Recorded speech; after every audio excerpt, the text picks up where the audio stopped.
Hello guys! So, eto na nga yung aking continuation ng aking video.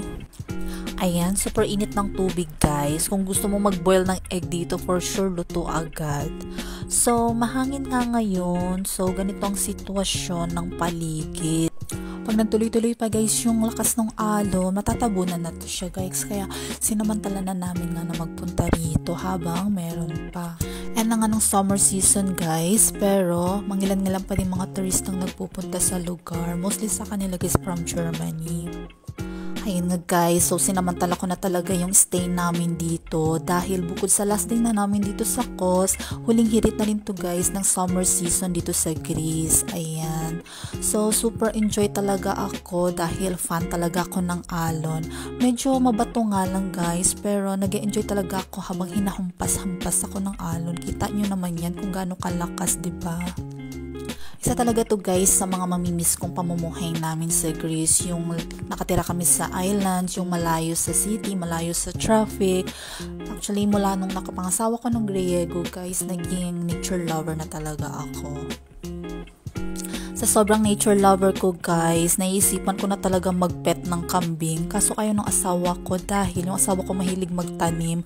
Sabi niya kung may kambing kami, uubusin lang daw nito. Tulad niyan guys, lumapit ako kasi nilalapitan niya yung mga gamit namin.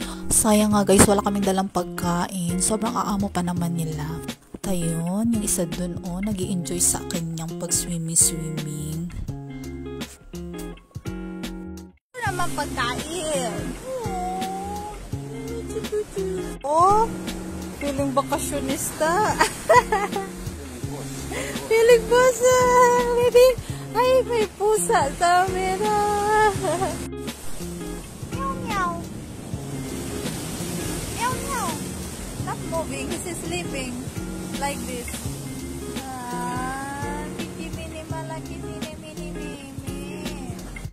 Ayan, at dito ko nga iniwan yung mga sinulat kong mga pangalan namin. At least may remembrance kami na nagstay kami dito sa Kos.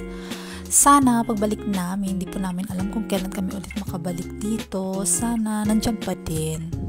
Dahil napamahal talaga kami dito sa island na to at minabalik-balikan namin.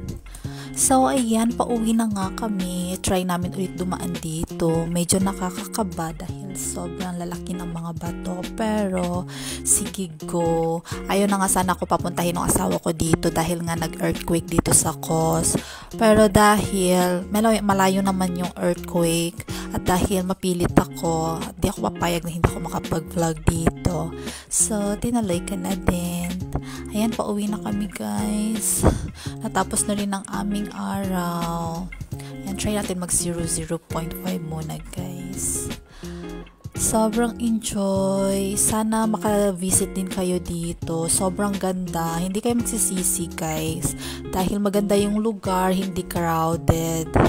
Ayan, try nyo guys mag-tour dito. As in, hindi kayo magsisisi. So, ayan, nagsasakyan na kami papunta dahil pagod na ang aking dudong. Ayan, nakakapagod din kasi yung paakyat guys, kaya talagang nagsasakyan na lang kami. So, yan lang guys. Thank you for watching.